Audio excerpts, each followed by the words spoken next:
ইয়াৰ কাৰণটো কি এইটো এটা গুৰুত্বপূৰ্ণ প্ৰশ্ন তেওঁলোকে অসমীয়াটো লিখিব আৰু পঢ়িব শিকি ল'ব পাৰে একো ডাঙৰ কথা নহয় নাই, নাই, এইটো 3 মাহ লাগিব কৰিব খুব কি বেছি হ'ল? 1 বছৰ তাৰ লাগিব আপোনাৰ ক্ষেত্ৰত ৰঞ্জিত কুমাৰ শৰ্মা আপোনাৰ যুক্তিটো কি যে কিয় কৰিব লগা হ'ল? এইটো এটা প্ৰশ্ন আছে কোনটো বিষয় এই যিটো আপোনালোকে সিদ্ধান্ত ল'ব ল'লে বা কেবিনেটে সিদ্ধান্ত ল'লে যে কিয়? অসমীয়া ভাষাক সুৰক্ষিত কৰিবৰ কাৰণে যাতে কোনো এজন ৰাজপত্ৰিত বিষয়া বাহিৰৰ পৰা ইয়াত এণ্ট্ৰি মাৰিব নোৱাৰে ACS APSত তাৰ কাৰণে এই ব্যৱস্থাটো কৰা হৈছে এতিয়া আমাৰ পাঠই মানে যিখিনি কথা সুৰক্ষিত কৰিবৰ কাৰণে ভাষাটো আঁতৰাই দিলে নাই ভাষাটো আঁতৰোৱা নাই দেই এইটো ভুল অপেক্ষা নকৰিব এতিয়া পাঠই যিটো কথা কৈছে তাৰমানে মিডিয়ামত নাই নাই সন্মানৰ পৰীক্ষাৰ কথা মিডিয়ামত অসমীয়া আছে তাৰমানে আছে হয় 100% পাঠই যিটো কথা কৈ আছে যে সন্মানৰ কথা এবাৰ প্ৰধানমন্ত্ৰীয়ে কিন্তু 14 নৱেম্বৰৰ দিনাখন কাৰ্যক্ৰমত অংশগ্ৰহণ কৰিছে এতিয়া সন্মান নৰসিংহ ৰাও নামৰ এজন প্ৰধানমন্ত্ৰী আছিল আমাৰ 1991 কাৰ দলৰ আছিলে নৰসিংহ কংগ্ৰেছ দলৰ প্ৰধানমন্ত্ৰী আছিল তেখেতৰ যেতিয়া মৃত্যু হৈছে তেওঁৰ মৃতদেহ দিল্লীত ৰাখিবলৈ দিয়া হোৱা নাছিল তেওঁলোকে পৰিয়ালে লৈ গৈছে পৰিয়ালে লৈ যোৱা নাই কংগ্ৰেছ পৰিয়ালে লৈ পাৰ্টিয়ে গৈছে এইবিলাক ঠিক আছে আপোনালোকৰ এজেন্ডা প্ৰপগেণ্ডা এই কথাবিলাক চাওক এনে নটৱাৰ সিং বুলি আছে পাৰ্থ এইখিনিত এটা কথা নটৱাৰ সিং বুলি নটৱাৰ সিং বুলি এজন কংগ্ৰেছৰ ডাঙৰ নেতা আছে আছিলে তেওঁ বিদেশ কংগ্ৰেছ মন্ত্ৰী গুচি আছিল গৈছে তেওঁ বিদেশ মন্ত্ৰী না আছিল তেওঁ কংগ্ৰেছ এৰি থৈ গুচি এৰি গৈছে গৈছে। পিছৰফালে তেখেতে এখন তেওঁ কিবা এটা কোৱাটো ডাঙৰ নাই নাই তেখেতে এখন কিতাপ লিখিছে বিজেপি এৰিও আপোনাৰ কথা বহুতে বেয়াকৈ কৈছে না নাই তেখেতে আপোনাৰ কথা বেয়াকৈ কৈছে। না হ'ব এইবিলাক কৈছে বিশ বাৰ- না না ভুল নহয় বাক্য দি আছে দাদা। না না মই দিয়া নাই আপোনাৰ নাই, প্ৰশ্নৰ ভুল উত্তৰ দিয়া বাক্য সন্মানৰ কথা সন্মানৰ ভুল কথা। বাক্য নিদিয়ে। না ভুল বাক্য নটৱাৰ সিঙে এখন কিতাপ লিখিছে আপোনালোকে তাত আদবানীক কি তেখেতে সন্মান কৈছে দিছে? যেতিয়া লেডি মাউণ্ট বেটনৰ মৃত্যু হৈছিল জৱাহৰলাল নেহৰুৱে পাৰ্লিয়ামেণ্টত ক'লে যে আজি লেডি মাউণ্ট বেটনৰ মৃত্যু হৈছে আমি পাৰ্লিয়ামেণ্টত এটা শোক প্ৰস্তাৱ ল'ব লাগে সেইখন পাৰ্লিয়ামেণ্টত নটৱাৰ সিং আটাইতকৈ কনিষ্ঠ MP আছিলে সেই সময়ত ঠিক আছে তেতিয়া সকলো জনসংঘৰ প্ৰায় 18জন MP আছিল লেফ্ট পাৰ্টিৰ MP আছিল অন্যান্য দলৰ MP আছিল DMK IDMK বিভিন্ন দলৰ MP আছিল আঞ্চলিক দলৰ আকালি দলৰ চবে থিয় হৈ পেলাই ক'লে ঠিক আছে শোক প্ৰস্তাৱ ল'ব লাগে জয়প্ৰকাশ নাৰায়ণ ঢুকাল ইন্দিৰা গান্ধী দেশৰ প্ৰধানমন্ত্ৰী বিৰোধী দলপতি অটল বিহাৰী বাজপেয়ী থিয় হৈ পেলাই ক'লে যে জয়প্ৰকাশ নাৰায়ণৰ মৃত্যু হৈছে যোৱা নিশা সংসদে এটা প্ৰস্তাৱ ল'ব লাগে জয়প্ৰকাশ নাৰায়ণ ঢুকাইছে তেতিয়া ইন্দিৰা গান্ধীয়ে কৈছিল নটৱাৰ সিঙে লিখিছে দেই তেখেতৰ কিতাপত ইন্দিৰা গান্ধীয়ে কৈছিল যে জয়প্ৰকাশ নাৰায়ণ পাৰ্লিয়ামেণ্টৰ মেম্বাৰ নাছিল তেতিয়া নটৱাৰ সিঙে কৈছিল গান্ধী পৰিয়ালৰ লগত নটৱাৰ সিঙৰ সংঘাতৰ এইটো প্ৰথম কাৰণ তেতিয়া নটৱাৰ সিঙে কৈছিল লেডি মাউণ্ট বেটেনো পাৰ্লিয়ামেণ্টৰ সদস্য নাছিল কিন্তু তেওঁৰ কাৰণে পাৰ্লিয়ামেণ্টে প্ৰস্তাৱ লৈ পেলাই কৰিছিল কিন্তু হিষ্ট্ৰী বিকৃত হিষ্ট্ৰী বিকৃত নহয় কিন্তু বিৰোধীকে সন্মান দিব নাজানে আপোনালোকে আকৌ লৰ্ড মাউণ্ট বেটেন জৱাহৰলাল নেহৰুৰ কাৰণে লেডি মাউণ্ট সিকিউৰিটি দিয়া হোৱা নাই লেডি মাউণ্ট বেটেনৰ কাৰণে জৱাহৰলাল নেহৰু কংগ্ৰেছ পাৰ্টিৰ কাৰণে সময় নোলাল কিন্তু জয়প্ৰকাশৰ কাৰণে সময় নোলাল যিটো কথা জয়প্ৰকাশ বাদ দিব লাগে জয়প্ৰকাশ নাৰায়ণ বাদ দিব লাগে সেইকাৰণে পাঠই ক'ব পাৰে নামনি অসমৰ মানুহে ভাত খাব নোৱাৰে বুলি সেইকাৰণে পাঠই টকশ্বত আহি ক'ব পাৰে নামনি অসমৰ মানুহে ভাত খাব নোৱাৰে বঙাইগাঁৱৰ মানুহক অপমান কৰিব পাৰে সেই সিদ্ধান্তটো কংগ্ৰেছৰ নাই নাই আপোনালোকে কৰিছে বঙাইগাঁৱৰ ৰাইজে কৈ আছে আমি খুৱাইছো আপুনি কৈ আছে চৰকাৰ বঙাইগাঁৱৰ ৰাইজে খুৱাইছে বঙাইগাঁৱৰ ৰাইজে খুৱাইছে এইটো বঙাইগাঁৱৰ ৰাইজক গৈ সোধক আপুনি মইতো জানো বঙাইগাঁৱৰ ৰাইজে বনাই খুৱাইছে বঙাইগাঁৱৰ ৰাইজে খুৱাইছে ডিচি অফিচত আনি খুৱাইছে বঙাইগাঁৱৰ MLA নেতৃত্ব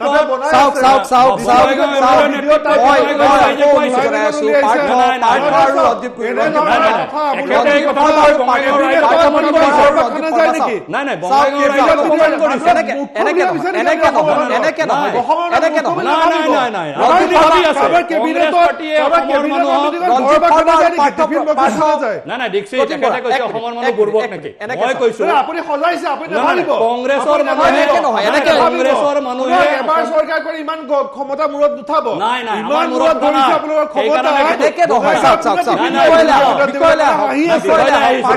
আছে অনুৰোধ জনাম আপুনি কাৰ ঘৰত ভাত বনালে কাৰ ঘৰত দাইল বনালে এই বিষয়টো 27 বিধ খানাৰে তাতে বঙাইগাঁও ৰাইজৰ কি উন্নতি হ'ল বঙাইগাঁও জিলালৈ কি ঘোষণা গ'ল এইখিনি ঘোষণা ইয়াৰ পৰা কৰিব পাৰে ইয়াৰ পৰা তেল পৰি পেলাই যাওক আপোনালোকে একেবাৰে ইমান জাক জমকতা ইমান বেছি কৰিলে গৈ গড়ৰ খৰ্গ জ্বলাবলে দক্ষিণাত্যৰ পৰা তেওঁলোকে পূজাৰী আনি পেলাই পূজা কৰিয়ে গড়ৰ খৰ্গ জ্বলায় পইচা কোনে দিছে আমি দিছো টেক্স পেয়াৰ মানে আপোনালোকে টেক্স পেয়াৰ মানে লোনৰ ওপৰত লোন লৈ আছে চৰকাৰ ঘৰুৱা কংগ্ৰেছৰ দিনত লোন লোৱা নাছিলে। কংগ্ৰেছৰ দিনত লোন লোৱা নাছিলে। আমি বেংকৰ দুৱাৰে দুৱাৰে ঘূৰি ফুৰা নাছিলো।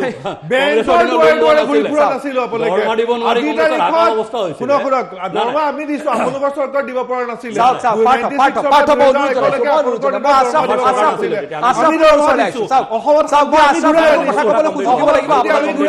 বিষয়টো বেলেগ অনুৰোধ আছে মোৰ অনুৰোধ মোৰ আপোনালোক সকলোকে মই ৰঞ্জিত শৰ্মা মই আপোনাক সুযোগ দিম আপুনি কথা কব মই আশ্ৰফুলে একেলগে উত্তৰ দিব মই মই দি আছো আপোনাক সুযোগ দি আছো আপোনালোকৰ প্ৰশ্ন এই অনুষ্ঠানটো মই চলাই আছো আপুনি মোৰ কথাটো শুনক আপুনি মোৰ কথাটো শুনক মই ৰঞ্জিত শৰ্মাক কম যে আপুনি মোৰ কথা শুনক এই অনুষ্ঠানটো মই চলাই আছো মোৰ কথা আপোনালোকে শুনক এনেকে মই আপোনালোকক এলাও নকৰো বেয়া নাপাব আপোনালোকে এই বিষয়ত আহিব নোৱাৰে পাৰ্থ মই পাৰ্থ আপুনি মোৰ কথা শুনি লওক পাৰ্থ আপুনি মোৰ কথা পঠাব আপুনি মোৰ কথা শুনক নহলে মই আশৰাফুল হুছেইন আপোনালোকক বিষয় সোধা হয় আপোনালোকে কাৰ ঘৰত আপোনালোকৰ ভাত ৰান্ধিলে কাৰ ঘৰত দাইল ৰান্ধিলে সেইবিলাক আলোচনা কৰিব নোৱাৰে সেইবিলাক কংগ্ৰেছৰ দিনতো খানা হৈছিল বা আশৰাফুল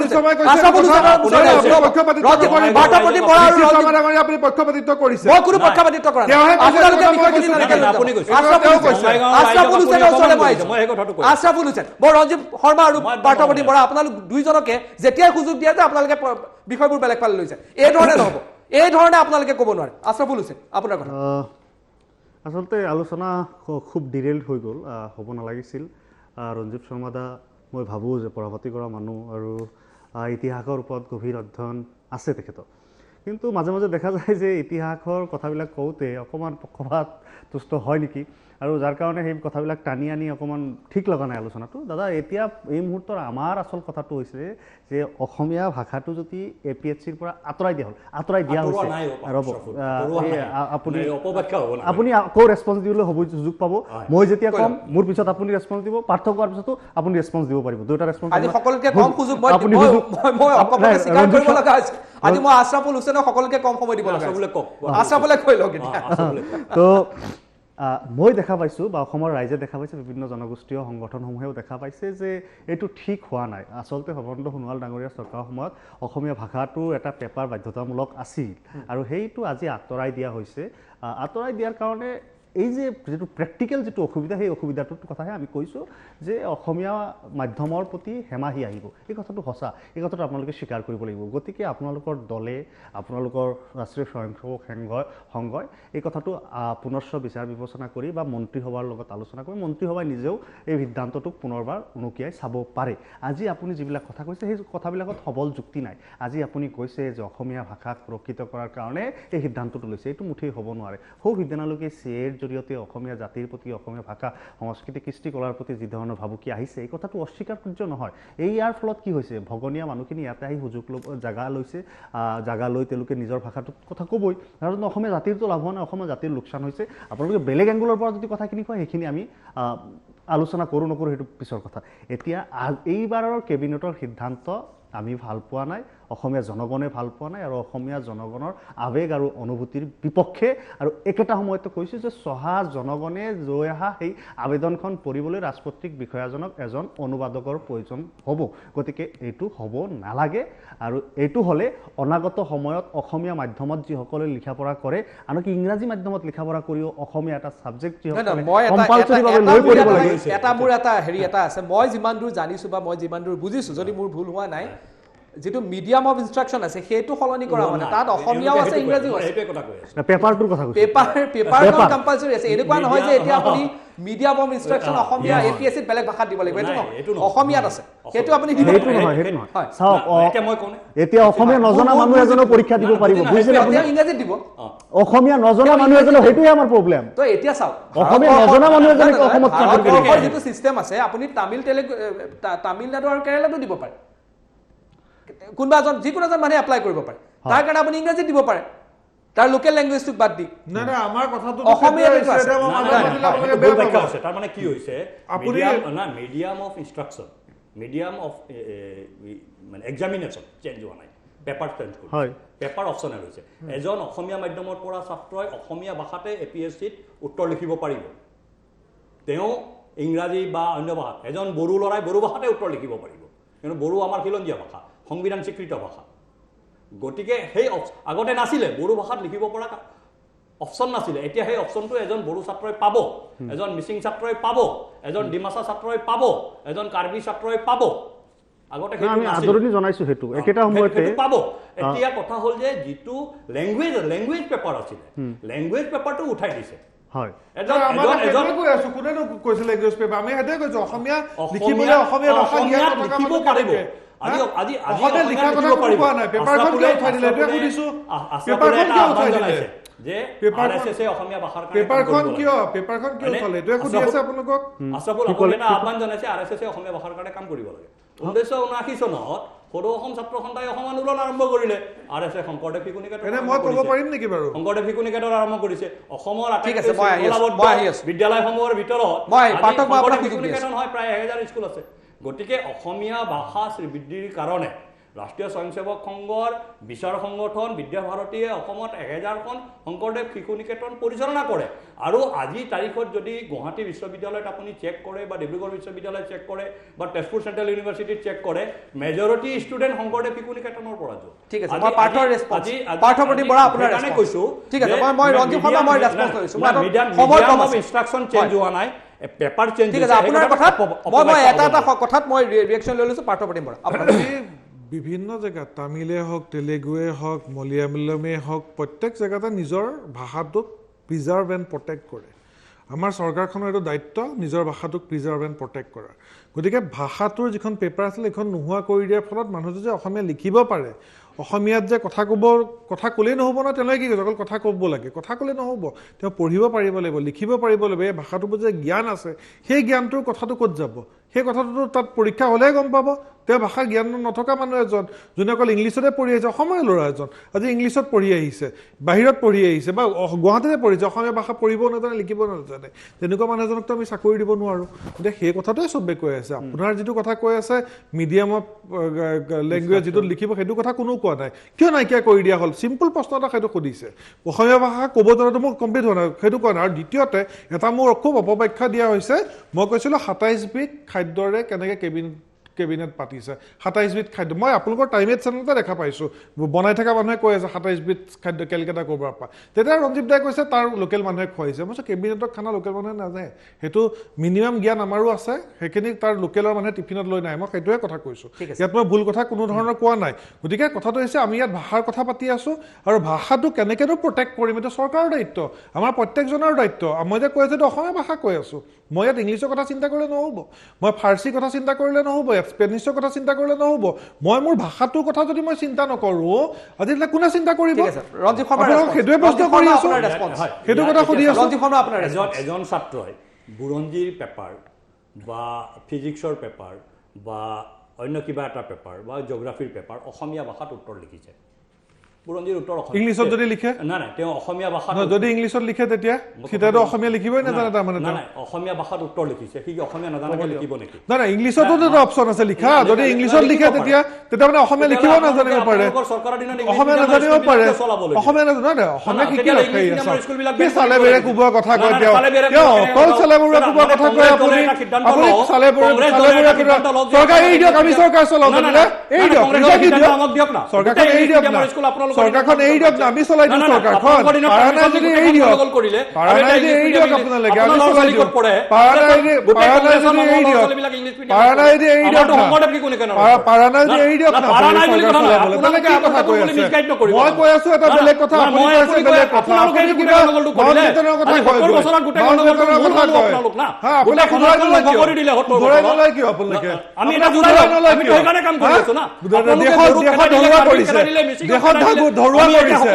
দেশত ধৰুৱা কৰিছে আপোনালোকে দেখক ইমান প্ৰত্যেকটো বেছি চেছ কৰিছে ট্ৰেইন বেচিলে অইল বেচিলে চব বেছি হৈছে আপোনালোকে বেছি চেছ কৰিছে ইনভেষ্টমেণ্টৰ কথা কয় আপোনালোকে জিএমআৰ কি কৰি আছে আপোনালোকে কি হয় জিএমআৰ কি হয় ট্ৰেইন বেচা নাছিলে জিএমআৰ কি ৰবাৰ্ট বাড্ডাৰ কোম্পানী এই ধৰণৰ Robert Vadra company GMR Robert Vadra company বিগতৰ ইনভেষ্টমেণ্ট মই বহুত ডিসকাশন কৰিছো কালি কৈছো এনেকে ধৰণৰ কথা মই দেখা নাই আপুনি কৈ আছে না এতিয়া বেছিলে বুলি কওঁতে মই উত্তৰ দিছো ইমান জিএমআৰ কি হয় দাদা ইমান অহংকাৰ মালিক জিএমআৰ কি হয় ককনা দিল্লী এয়ারপোর্ট কোনে না না দিল্লী এয়ারপোর্ট কোনে দিছিলে দিল্লী এয়ারপোর্ট কোনে দিছিলে মোক এটো ককনা দিল্লী এয়ারপোর্ট আপুনি বাহাৰ কৰা কাৰণে ভাষাটো কিহৰ কাৰণে আপোনালোকে হেৰি কৰিছে এতিয়া আপুনি ক'লে না আপুনি এতিয়া ক'লে না আপুনি এতিয়া ক'লে না ইনভেষ্টমেন্ট পেপাৰখন কিয় নাইকিয়া কৰিলে পেপাৰখন নাইকিয়া কৰা হৈছে যাতে বড়ো ল'ৰাটোৱে বড়ো ভাষাত লিখিব পাৰে মিচিং ল'ৰাটোৱে মিচিঙত লিখিব পাৰে কাৰ্বি ল'ৰাটোৱে কাৰ্বিত লিখিব ভাষাটো নাইকিয়া হৈ যাব কেনেকৈ অসমীয়া ভাষাটো নাইকিয়া হ'ব ইংলিছত লিখিব অসমীয়াটোৱে লিখিব অসমীয়াটোৱে অসমীয়াত লিখিব বড়োটোৱে বড়োত লিখিব অসমীয়াটো কি কিয় বেয়া পাইছে লিখিব কাৰ্বিটোৱে কাৰ্বিত লিখিব অসমীয়াটো ইউনিভাৰ্সেল ল্যাঙ্গুৱেজ অসমীয়া শিকাটো কিয় বেয়া পাইছে আমি এগ্ৰি কৰিছো অসমীয়া পেপাৰখন থাকাটো বিচাৰিছো নাই কৰা আপোনালোকে ধন্যবাদ কৰিছে আবুল তাবুল নহয় আপুনি ডিসিনেক্টৰ উত্তৰ দিয়ক জিএমআৰ ক্ষেত্ৰত কংগ্ৰেছ নিমাত কিয় এনেকে আম্বানী আদানিক কথা ক'লে তো মই সেইকাৰণে প্ৰশ্ন কৰিছো আম্বানী আদানিক সব বেছিলে আপোনালোকে না না জিএমআৰ কি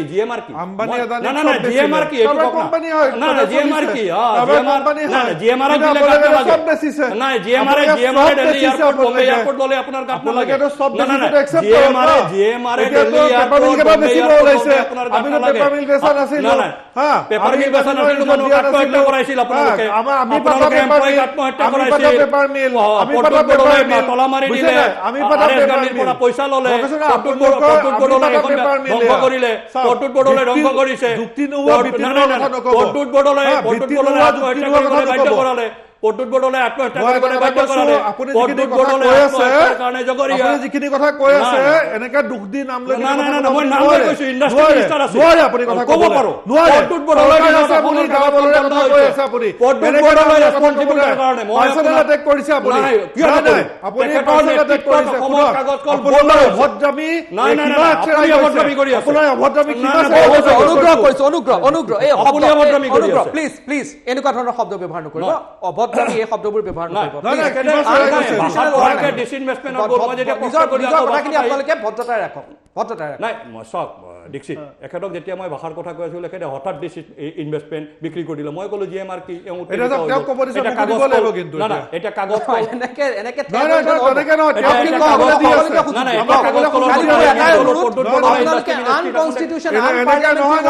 আপুনি মাজতে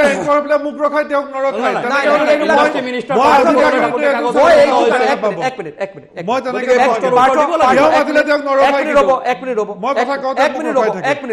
মই মাজত পাৰ্থ আপোনাক এই কাৰণে ৰখোৱা নাই যে কিবা পক্ষপাতিত্বমূলক মোৰ এটাই ক'বলগীয়া আছে যে আপোনালোকে নিজৰ কথাখিনি ৰাখক কিন্তু আন পাৰ্লামেণ্টাৰী শব্দ যাতে ব্যৱহাৰ নকৰে মুক্ত কথা কৈ দিয়া নাই মই আপোনালোকক কৈছো আপোনালোকে নিজৰ কথাখিনি কথা কয় মোক কথা ক'বলৈ সুযোগ নিদিলে আপোনাক কিমান সময়ত আপোনাকে সুযোগ দি থকা হৈছে নাই ক'ত দিছে আপোনাক কেতিয়া সুযোগ দিয়ে আপুনি গোটেই কথা পাতিলে মই অন্তিমতে বলিছো আশৰাফুল হুছেইনে অন্তিমতে তাৰপিছত মই অন্যান্য পাৰ্থ আৰু ৰঞ্জু শৰ্মা অন্তিমতে তাৰমানে গোটেই আলোচনা যদি যিসকল দৰ্শকে চাইছে এই অনুষ্ঠানটো আমাৰ চৰকাৰ পক্ষৰ যিজন মুখপাত্ৰ চৰকাৰৰ দলৰ ভাৰতীয় জনতা পাৰ্টীৰ তেখেতে ব্যৰ্থ হৈছে নিজৰ উচিত প্ৰত্যুত্তৰ দিয়াত মই ব্যক্তি স্তৰত এটা কথাই কৈছিলোঁ যে এই পেপাৰটো আঁতৰাই দিয়াৰ কাৰণে অসমৰ জনগণৰ এইখিনি ক্ষতি হ'ব আৰু অসমৰ থলুৱা জনগণৰ এইখিনি ক্ষতি হ'ব চাওক অসম এখন এনেকুৱা ৰাজ্য যি ৰাজ্যত বিভিন্ন ভাষা ভাষী জনগোষ্ঠীৰ মানুহে বসবাস কৰে আৰু এই ৰাজ্যত আমি এটা মূল ভাষা হিচাপে অসমীয়া ভাষাটোতে কিন্তু আমি আলোচবিলাক কৰোঁ আজি যদি ৰঞ্জিত শৰ্মা ডাঙৰীয়াই যদি নেপালীত কথা ক'লেহেঁতেন মই বুজি নাপালোহেঁতেন আজি যদি ময়ো ঘৰত কোৱা দোৱানটোত ইয়াতে আহি কথা ক'লোহেঁতেন আপুনিও বুজি নাপালেহেঁতেন কিজানি গতিকে অসমীয়া ভাষাটো এইটো এটা শক্তিশালী মিডিয়াম যাৰ জৰিয়তে আমি চব একেলগ হৈ পৰিছোঁ একেধৰণে কথা ক'ব পাৰিছোঁ একেটা সময়তে মই এয়াও বুজি পাওঁ এয়াও মই স্বীকাৰ কৰোঁ যিজনে বিটিআৰ এলেকাত চাকৰি কৰিবলৈ যাব তেওঁ বড়ো ভাষাটো জনাটো প্ৰয়োজন একেটা সময়তে কাৰ্বি আংলঙত চাকৰি কৰিবলৈ যোৱা মানুহজনে কাৰ্বি ভাষাটো কোৱাটো প্ৰয়োজন আৰু সেই কথাটোকে আমি ক'ব বিচাৰিছোঁ কিন্তু ইয়াত আমাৰ হিন্দী জনাৰ প্ৰয়োজনতা নাই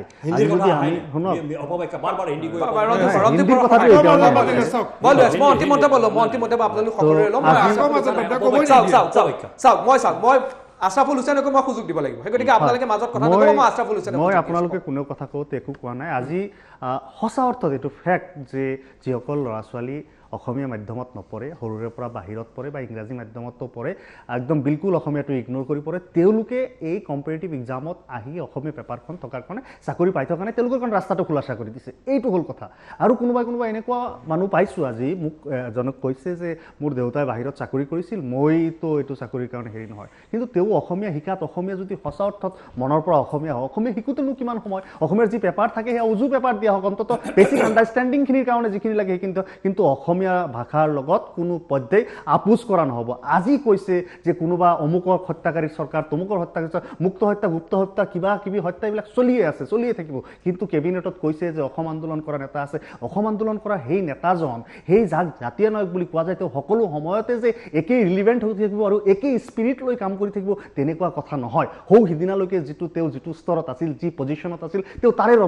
ৰং ৰূপ ল'ব। আজি তেওঁ য'ত আছে তেওঁ তাৰে ৰং ৰূপ ল'ব। গতিকে মানুহৰ সেই এক্সাম্পলবিলাক দি যে সেই মানুহজন কেবিনেটত আছিল কাৰণে এইটো হ'ব নোৱাৰিব, কিন্তু সঁচা অৰ্থত সিদিনা লোৱা সেই সিদ্ধান্ত অসমীয়া জাতি বিৰোধী, অসমীয়া ভাষা, কলা, কৃষ্টি, সংস্কৃতি আৰু সদৌ শেষত দৰিদ্ৰ,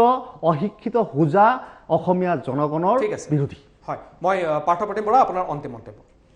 চাওক, কথাটো হৈছে ভাষাটো প্ৰটেক্ট আৰু প্ৰমোট কৰাটো আমাৰ প্ৰত্যেকৰে দায়িত্ব। মই সৰুৰে পৰা অসমীয়া ভাষা কৈ আহিছোঁ, মোৰ দায়িত্ব। মই আৰু 10টা ভাষা শিকিব পাৰোঁ, মই ইংলিছ ক'ব পাৰোঁ, মই হিন্দী ক'ব পাৰোঁ, কিন্তু সেইবুলি মোৰ নিজৰ মাতৃভাষাটো মই প্ৰটেক্ট আৰু প্ৰমোট নকৰিম নেকি? মই এতিয়া এই চৰকাৰখনৰ মই এটা প্ৰশ্নই তেওঁক বাৰেপতি কৰি আছোঁ, এই চৰকাৰখনে সেই অসমীয়া পেপাৰখন কিয় নাইকিয়া কৰি দিলে? কোনোবাই ইংলিছ মিডিয়ামত পঢ়িব পাৰে, মই ইংলিছ মিডিয়ামত পঢ়িছোঁ, কিন্তু মই অসমীয়া ভাষা লিখিব আৰু পঢ়িব জানো। সেইটো কোনোবা এজনে শিকি লোৱাটো বেছি দিন নালাগে। কোনোবা এজন যেতিয়া APSC পৰীক্ষাৰ্থীয়ে ভাষা এটা শিকি লোৱাটো বেছি দিন নালাগে। আৰু এজন মানুহে যেতিয়া অসমীয়া ভাষাটো লিখিব আৰু পঢ়িব নজনা, অকল ক'ব জানে, তেনেকুৱা মানুহ এজনে যেতিয়া বিষয়া হৈ পেলাই গাঁৱত যাব, তেওঁ কেনেকৈ চৰকাৰ চলাব? মই কথা কৈছোঁ, ভাষা যদি আমি প্ৰমোট নকৰোঁ, জাতিটোকে যদি প্ৰটেক্ট নকৰোঁ, তেতিয়াহ'লে এইখন কিহৰ চৰকাৰ চলি আছে? এইখন কেনেকুৱা চৰকাৰ চলি আছে আৰু কি উদ্দেশ্য এইখন? আজি চাওক, এই কথাবিলাক ইছ্যু কৰিবলৈ কৰা হৈছে, মূল্যবৃদ্ধিৰ কথা ঢাকিবলৈ কৰা হৈছে, চৰকাৰৰ বিফলতাবোৰো ঢাকিবলৈ কৰা হৈছে, যিমান যে লোন লৈ আছে এইবিলাক কথা ঢাকিবলৈ কৰা হৈছে, নে চৰকাৰ অৰ্থনৈতিক যে ফেইল কৰিছে, এগ্ৰিকালচাৰ ছেক্টৰত ফেইল কৰিছে, নতুন ইণ্ডাষ্ট্ৰি আনাত ফেইল কৰিছে, নতুন ইণ্ডাষ্ট্ৰি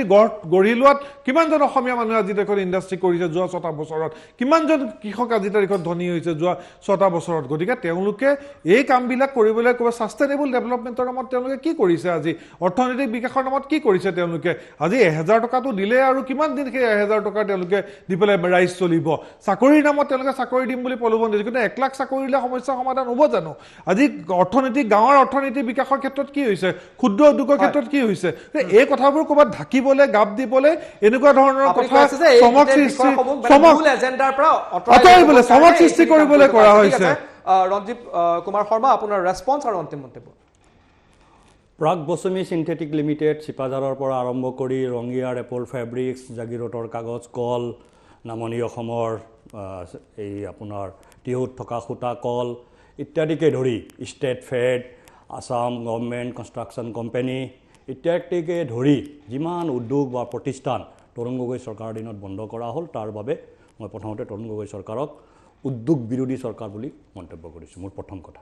আৰু সেই সময়ত তৰুণ গগৈ চৰকাৰে এই উদ্যোগসমূহক জীয়াই ৰাখিব পাৰিলেহেঁতেন, নকৰিলে।